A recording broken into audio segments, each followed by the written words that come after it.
హనుమకొండలో ఉన్న 1000 స్తంభాల గుడి మన రాష్ట్రంలోనే కాదు, మొత్తం దేశంలోనే ప్రసిద్ధి పొందింది. ఇది చాలా పురాతనమైన గుడి. దీన్ని 12వ శతాబ్దంలో కాకతీయ రాజు రుద్రమదేవుడు నిర్మించాడు. పేరులోనే స్పష్టమవుతున్నట్లు ఇది 1000 స్తంభాలతో నిర్మితమైన దేవాలయం.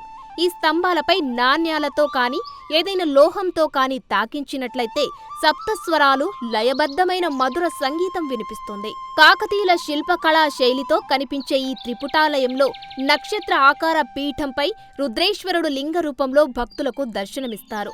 ప్రధాన ఆలయం నక్షత్ర ఆకార మంటపంపై రుద్రేశ్వరుడు, విష్ణు, సూర్యభగవానులకు వరుసగా తూర్పు, దక్షిణ, పడమరలకు అభిముఖంగా 3 ఆలయాలు ఏకపీఠంపై అద్భుతమైన శిల్పకళతో నిర్మించబడింది.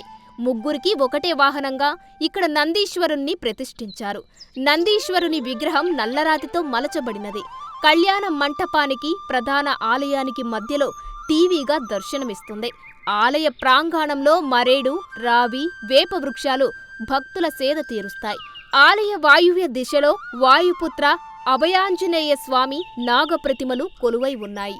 కాకతీయుల తదనంతరం 1000 స్తంభాల గుడి ఆవరణలోనే కళ్యాణ మండపం క్రమక్రమంగా శిథిలావస్థకు చేరుకుంది.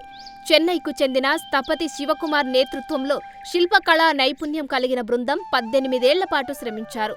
15 కోట్లతో ఈ పనులను పూర్తి చేశారు. 5 మీటర్ల లోతు ఇసుక పునాదులపైన ఈ కళ్యాణ మండపం పునర్నిర్మాణం చేపట్టారు.